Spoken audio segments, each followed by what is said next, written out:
of columns and members, which are found under the Building tab. And as you can see from this icon, we have the columns option, and next to it is the members option.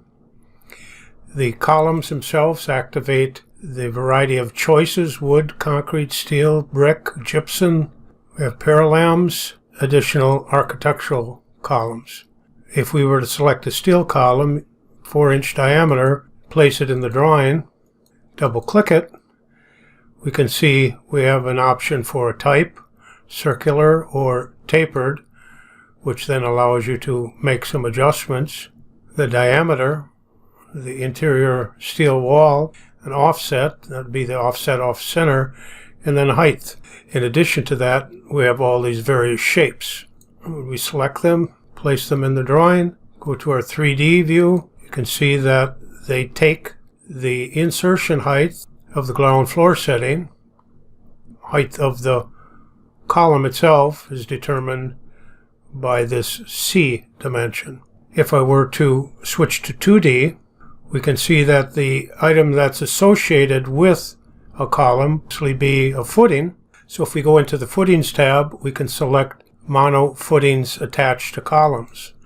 And then on the right side, we can pick out our footing, 2 by 6 by 1 foot, and we just select that column and it's placed in the center. Now the bottom of the column is at the elevation of the location setting, and the footing falls below that location setting. I can select these, and now we get some additional options. Right click, we can move it, rotate it, duplicate it, elevate it, duplicate it to location. We can mirror it, but in general it would be an array copy that would be interesting, and we're going to do array copy of both the column and the footing. So you can see how I have rows and columns. So if I wanted to do 5 columns, I can enter 5, and if I'd like them to go to the right, I enter the distance to the right as a positive number. So I'll put them at 12 feet on center, say OK, and there you can see our 5 columns. And if we'd like to add a I-beam, this is where the members come in. Just so you do know that you do have the ability to right-click an array copy, and I could do rows, and I could do 5 rows, and I could make them under rows as a negative number. So I'll go negative 10 feet. When I select it, these 5 will be coming downward. So those are the basic simple aspects of columns. You insert them and you manipulate them as needed. Now if I'd like an I-beam, I switch to my members option. From my catalog on the right, I locate steel members, and we'll pick an 8 by 24. I can select it at this point, snap it to the center of that column, drag it across to the center of this column.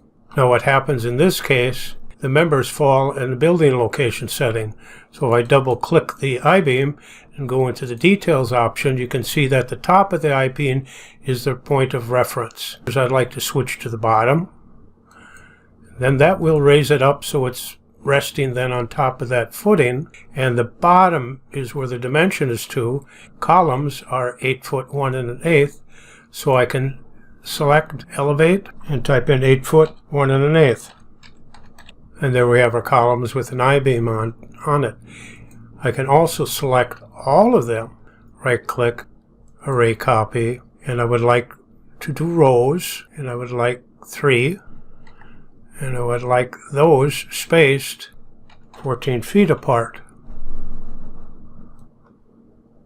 And columns can be changed easily by selecting any of these options I had said before, or right clicking and going into replace, and then selecting a different style. To the architectural, and all of these commands. Here I have a surface, and I can select it, right click, and go into surface commands. And what I did is I just sloped it to a 45-degree angle. What would I do then if I would like to create a member that is running up that 45-degree slope. Select your members options. And on the right, you have your list of members. And let's select it 2 by 12 and draw that 2 by 12. I would like this member to take on that 45-degree pitch. So one thing I can do is go into details, and here are our reference points. Here are our end cuts. I'll set those to plumb. I can turn on miter and I can turn on break cut members, and then my reference point. But what I like to do is rotate that profile. So I'll rotate it 90 degrees, and now it's laying flat.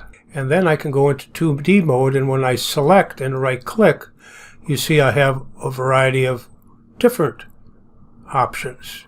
Some similar, lengthen, break, but I have an offset, adjust to plane, extend to plane, lengthen to fence, remove from structural floor, or add to structural floor. What I'd like to do is I would like to adjust to the plane. So I select it, and then I have this option to either do it in 12 pitch. I could enter 45 degrees, but I want to select plane. And none is selected, so I click to the right, and I get this little plus sign, and I click this plane. A pop-up occurs saying, okay, this is the plane that I selected. That's correct. So I say okay, and I'm done. Now, when I go to 3D, you can see that the member is on a 45, but 45 started at this point and went downwards. So we're below grade with it. How do we correct that? I can now select that member, right click. I'm going to lengthen to fence. The fence is nothing more than a line. So if I snap here, you can see it, object snap is turned on, and it gives me a little X, and I click and drag down. I'm dragging down just to show you the green line, which is the fence. And when I release, there the member extended to that fence line. I can now take this line and just snap it to the end. And when I go back to my 3D view, the member has been placed at a 45-degree angle on top of this surface. If I select it, I have, again, these options, and I would like to switch to T-shape. I've already rotated 90, so I want to go back to here and change that to 180. I'll leave the plumb cuts, say OK. Now you can see it's already rotated. The member has rotated to the surface. You can see the T is down, surface is up. What I can also do is I can select that, snap it to the end here, and I can do array copy with it. So I'll come up to array, and I'm going to estimate. I would like 8 of them, and I want them to go up, so that'd be positive, not a negative number. 24 inches on center. And I get a couple extra, which I can just delete. And because I have both top and bottom set to plumb, the tops are also plumb. If I'd like these on the underside, I can simply select one, select all similar, go into properties, go into details, and change this reference point from the top to the bottom. Now they popped underneath. I can select all again, and I can elevate that to -3/4. And now they'll drop down below. And also select one, select all similar, select replace, and choose another option, 11 7/8. And I would just like to check the setting. It's to the top. We'd like to set these to plumb. fallen underneath. I again have to drop them by 3/4 inch to get them fully beneath the sheathing, but you can see how you can use these to generate members on a surface. The next aspect, here we have a roof. It's 20 feet across. There are additional options, which are to insert timber frames or insert a single. We'll go with the insert timber frames. And on the right, I'll select an attic truss. I'll go to 2D. Then we'll go back to the attic truss, and I'll show you this setting here gives my height. This is my spacing. And then if you look at this green bottom chord, when I switch below baseline or above baseline, it pops up. If you go above baseline, this dimension, the B dimension, is exactly what it's set at here, 20 feet. If you go below baseline, obviously you get these tails for overhang added in. So I'll stick with above baseline, say OK, and then I'll come back and select the timber. I'll start at this point, drag down to the center. I'll hold back a little bit because we've got gable ends. And then when I finish, I right click and I say center, which keeps them in that center of that line that we drew, not offset. And we go to 3D. You can see that they're down a little bit. So what I want to do then is select that roof. I'd like to look at the support and details. It's 8 foot 1 1/8, and we have a 6-inch depth. So if I add this fascia depth to the 8 foot 1 1/8, that'd give me about 8 foot 7. So I can select all of these, right click, elevate, and you see we're at 7.9. I want to be at around 8 foot 7. And now they nest up properly into the roof line.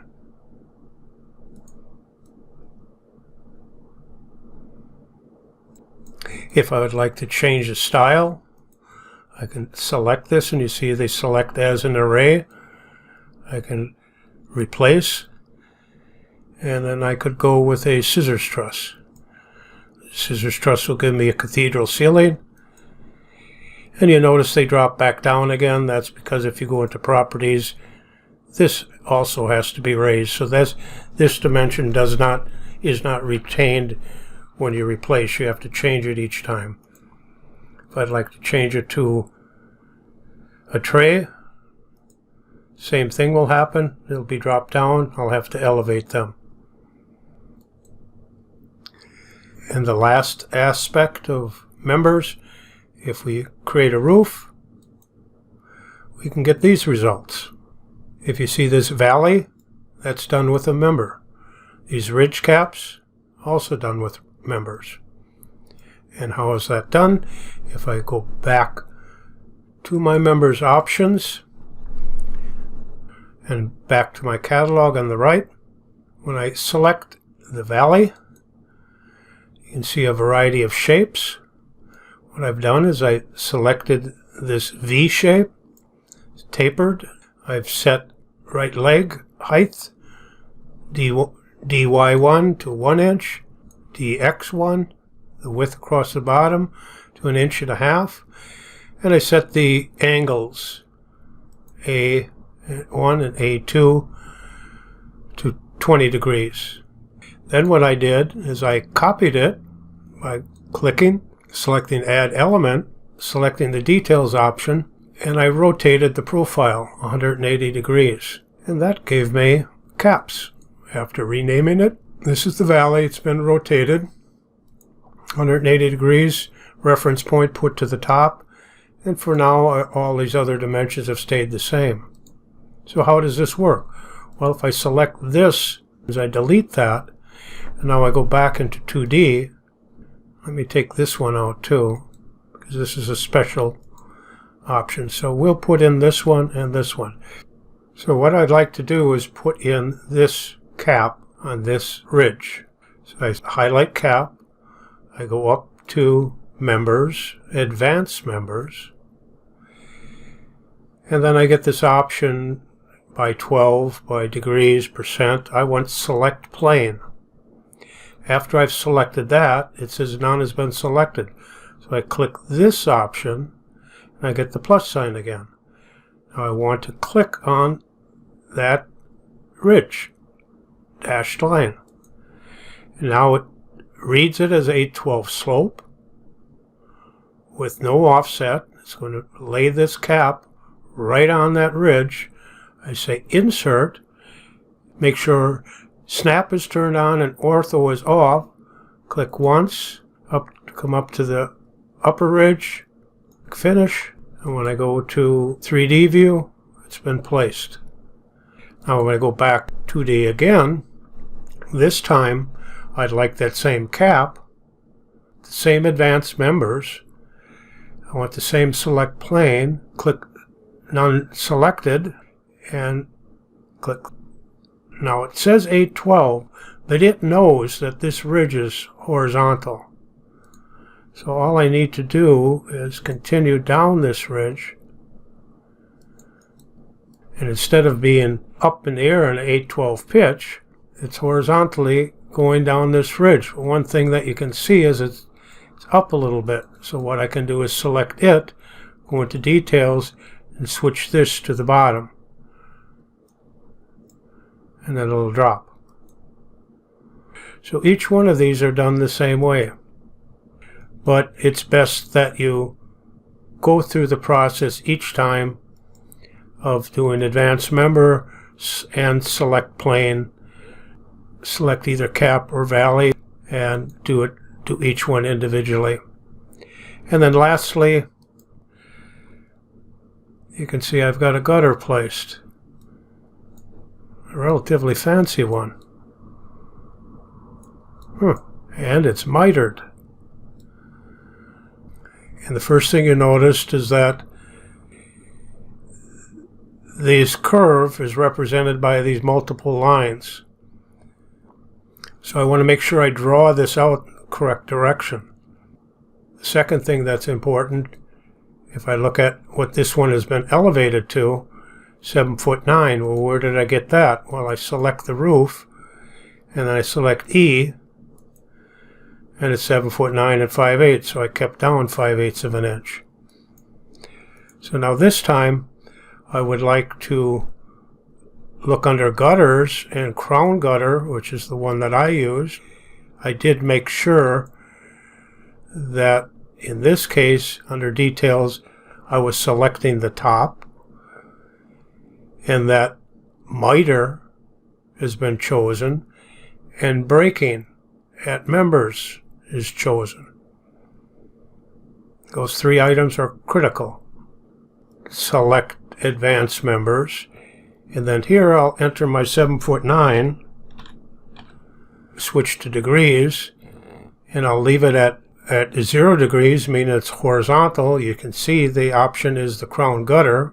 I select insert, and then I just draw it out. I want to put ortho on. In this case, I'll draw it outside the building because I already have it. And I come around, and then I continue around the whole building. Now, if I had drawn it the other direction, you can see that the multi-line option is towards the roof, meaning that the gutter is in backwards. And here is the backwards gutter. Drawn left to the right is a proper gutter.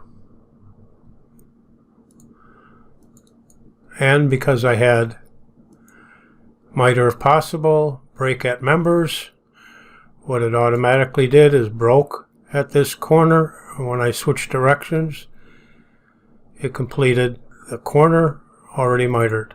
And I can show that to you if I select this, pull it apart. Now take this one through. This is how you would finish a corner. Now I'd come by through my last corner, tie it in. When I select this, it allows me to delete that little excess there. Still not a 45 like this one is. I need to also delete this little one. And now I've got my 45. Of course, this would just be dragged in to position all the way around. There you have caps and ridges, trusses, columns, members to plane.